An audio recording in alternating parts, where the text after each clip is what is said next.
Hi అండి. ఈరోజైతే నేను పిల్లలు ఎంతో ఇష్టపడే healthy sweet corn egg rice చేశాను. ఇది లంచ్కి అయితే ఏంటి, ఈవినింగ్ వాళ్ళ స్కూల్ నుంచి ఆకలితో వస్తారు కదా, అప్పుడు ఎంతో టేస్ట్గా ఇది చేసి పెడితే లొట్టలేసుకుంటూ తింటారు. ఈ sweet corn egg rice Sona Masuri, basmati rice, brown rice, ఏ రైస్తో అయినా చేయొచ్చు. ఈ రైస్లో స్వీట్ కార్న్ వేయడం వల్ల డిఫరెంట్ టేస్ట్తో చాలా టేస్ట్గా ఉంటుంది. పిల్లలకైతే భలే నచ్చేస్తుంది. ఈవినింగ్ పూట వాళ్ళ స్కూల్ నుంచి రాగానే వేడిగా ఈజీగా 5 to 10 మినిట్స్లో చేసి పెట్టచ్చు ఈ స్వీట్ కార్న్ ఎగ్ రైస్.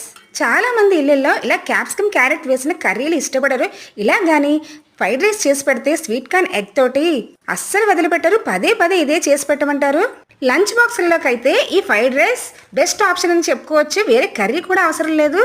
ఈ egg sweet corn fried rice కోసం నేనైతే 2 capsicum, 1 carrot, 1 egg, 1 sweet corn, కొద్దిగా కొత్తిమీరని తీసుకొని నీట్గా క్లీన్ చేసుకొని ఇలా చిన్న స్లైసెస్గా కట్ చేసుకొని పక్కన పెట్టుకున్నాను.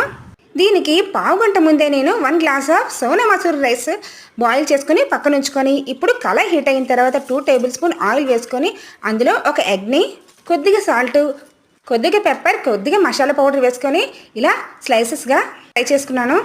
ఇలా ఫ్రై చేసిన ఎగ్ స్లైసెస్ని వరకు ప్లేట్లోకి తీసుకొని పక్కన ఉంచుకొని, మిగిలిన ఎగ్ ముక్కల్ని, క్యారెట్ ముక్కల్ని, పచ్చిమిర్చి, కొత్తిమీర, కొద్దిగా మసాలా, సాల్ట్ని కూడా వేసుకొని పలుకు మీద ఉడికించిన రైస్ని కూడా మసాలాలు, సాల్టు ఇవన్నీ కలిసేలాగా మిగిలిన ఎగ్ ముక్కల్ని కూడా వేసుకొని చివర్లో కొద్దిగా నెయ్యి వేసుకొని ఒక హాట్ డిష్లో సర్వ్ చేసుకోండి. వేడిగా ఉంటుంది. కొత్తిమీరతో గార్నిష్ చేయడం మర్చిపోకండి. ఈ fried rice best combination. Onion slices కానీ, క్యారెట్ స్లైసెస్ కానీ, రైతాతో కానీ దీని టేస్ట్ చేస్తే వాహ్ అనాల్సిందే. దీని టేస్ట్కి అలా ఒక్క స్పూన్ నోట్లో పెట్టుకుంటే స్వీట్ కార్న్ తగులుతూ దీని టేస్ట్ అదిరిపోతుంది. మా ఛానల్ని లైక్